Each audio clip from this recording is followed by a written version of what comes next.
السلام علیکم، welcome to my YouTube channel. امید کرتی ہوں کہ آپ سب ایمان کی بہترین حالت میں ہوں گے۔ آج کی اس ویڈیو میں ہم سورۃ اخلاص کی روشنی میں توحید کی اہمیت اور توحید کی اقسام کے بارے میں بات کریں گے۔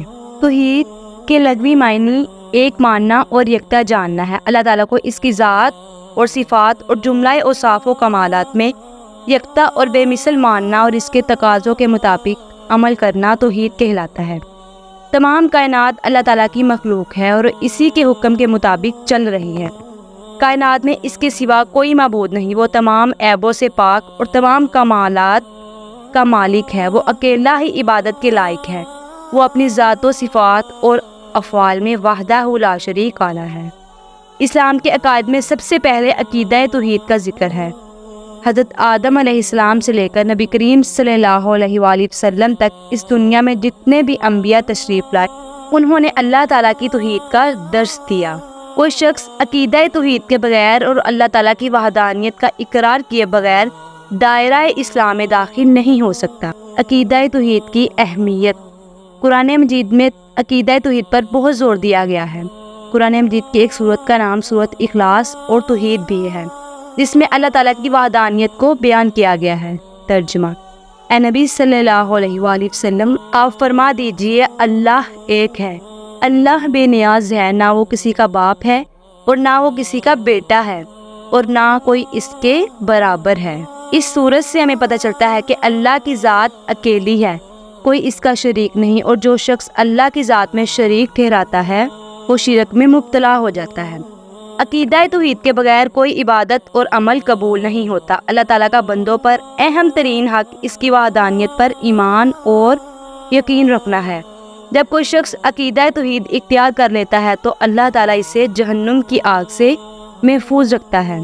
عقیدہ توحید کی 3 اقسام ہیں۔ نمبر 1، توحید ربوبیت، توحید الوہیت، توحید اسماء و صفات۔ نمبر 1، توحید ربوبیت۔ توحید ربوبیت یہ ہے کہ انسان اس بات پر ایمان لائے کہ اللہ تعالیٰ ہی ہر چیز کا خالق و مالک اور رزاق ہے، اس میں کوئی اور اس کا شریک نہیں۔ قرآن مجید میں سورۃ روم میں اللہ تعالیٰ کا ارشاد ہے، اللہ ہی ہے جس نے تمہیں پیدا فرمایا، پھر اس نے تمہیں رزق عطا فرمایا، پھر وہ تمہیں موت دیتا ہے، پھر وہی تمہیں زندہ فرمائے گا۔ کیا کوئی ایسا ہے جو ان میں سے کوئی کام کر سکتا ہو؟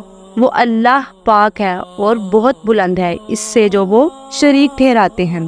حدیث میں آتا ہے کہ اللہ تعالیٰ فرماتا ہے، میں دینے والا اور روکنے والا ہوں اور میرے ہاتھ میں حکم ہے۔ مسلم سے ہمیں پتہ چلتا ہے کہ کائنات کا سارا نظام اللہ تعالیٰ کے ہاتھ ہی میں ہے۔ توحید الوہیت۔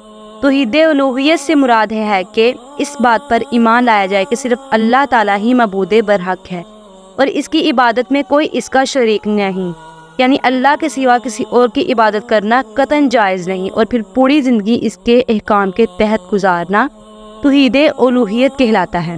توحید الوہیت کے بارے میں قرآن پاک میں سورۃ کہف میں اللہ تعالیٰ کا ارشاد ہے، تو جو شخص اپنے رب سے ملاقات کی امید رکھتا ہو تو اس سے چاہیے کہ نیک عمل کرے اور اپنے رب کی عبادت میں کسی کو شریک نہ کرے۔ نبی کریم صلی اللہ علیہ وآلہ وسلم نے فرمایا، اللہ کی عبادت اس طرح کرو جیسے تم اسے دیکھ رہے ہو، کیونکہ اگر تم اسے نہیں دیکھ رہے تو وہ تمہیں دیکھ رہا ہے۔ صحیح بخاری۔ توحید الوہیت سے ہمیں پتہ چلتا ہے کہ اللہ کے سوا کسی کی عبادت کا ہم پر حق نہیں، جس کا کوئی شریک نہیں، اور جو شخص اس حالت میں مرے کہ اللہ کے سوا کسی اور کو اس کا مد مقابل پکارتا ہو تو وہ جہنم میں جائے گا۔ صحیح بخاری۔ نمبر 3 پہ آتی ہے توحید اسماء و صفات۔ اللہ تعالیٰ کو اس کے اسماء اور صفات میں یکتا اور تنہا ماننا توحید اسماء و صفات کہلاتا ہے، یعنی اعتقاد رکھنا کہ جس طرح اللہ تعالیٰ اپنی ذات کے اعتبار سے واحد اور یکتا ہے، اسی طرح وہ اپنے اسماء و صفات اور افعال میں بھی واحد اور یکتا ہے۔ توحید اسماء و صفات سے ہمیں پتہ چلتا ہے کہ اللہ پاک ہے اور وہ قبول نہیں کرتا سوائے پاک کے۔ اللہ تعالیٰ رحم کرنے والا ہے اور وہ رحم کرنے والوں کو پسند کرتا ہے۔ اللہ تعالیٰ کے 99 نام ہیں، 100 کم، جو ان کو یاد کرے گا وہ جنت میں جائے گا۔ صحیح بخاری۔ توحید اسماء و صفات سے ہمیں پتہ چلتا ہے کہ اللہ تعالیٰ پاک ہے اور وہ پاکی ہی کو پسند کرتا ہے۔ توحید کے بے شمار فائدے ہیں، جن میں سے چند یہ ہیں۔ مسلمانوں کے درمیان اتحاد اور ہم آہنگی پیدا ہوتی ہے، شرک اور بت پرستی سے نجات حاصل ہوتی ہے، زندگی میں رہنمائی اور سمت کا پتہ چلتا ہے، اندرونی سکون اور اطمینان حاصل ہوتا ہے، احتساب اور ذمہ داری کا پتہ چلتا ہے، عاجزی اور انسانی حدود کی پہچان ہوتی ہے، اور سب سے بڑھ کر اللہ تعالیٰ پر بھروسہ اور بھروسہ۔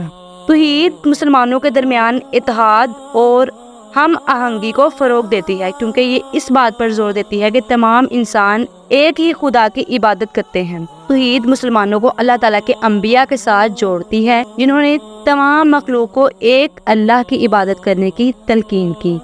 توحید انسان کو برائی سے حفاظت فراہم کرتی ہے، کیونکہ یہ شیطان اور اس سے وسوسوں سے اللہ کی پناہ مانگتی ہے۔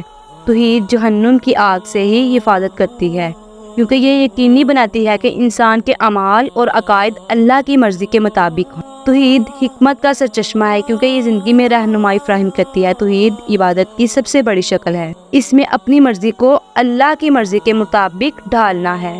توحید انسان کو اندرونی سکون اور اطمینان فراہم کرتی ہے، کیونکہ یہ اللہ کے ساتھ مضبوط تعلق قائم کرتی ہے۔ توحید کے یہ تینوں پہلو ایک دوسرے سے جڑے ہیں اور لازم ہیں، جو اسلامی عقیدہ اور عمل کی بنیاد بناتے ہیں۔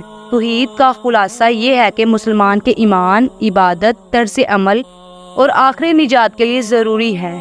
یہ اسلامی عقیدہ اور عمل کا مرکز ہے۔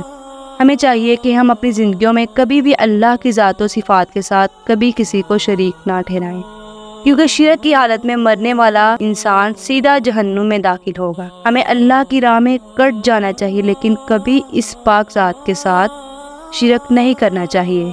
توحید اسلام کا جوہر ہے اور اس کی اہمیت کو زیادہ نہیں سمجھا جا سکتا، اس لیے اللہ ہمیں صراط مستقیم کے راستے پہ چلنے کی توفیق عطا فرمائے اور توحید کو سمجھنے اور اپنی زندگیوں میں نافذ کرنے کی توفیق عطا فرمائے۔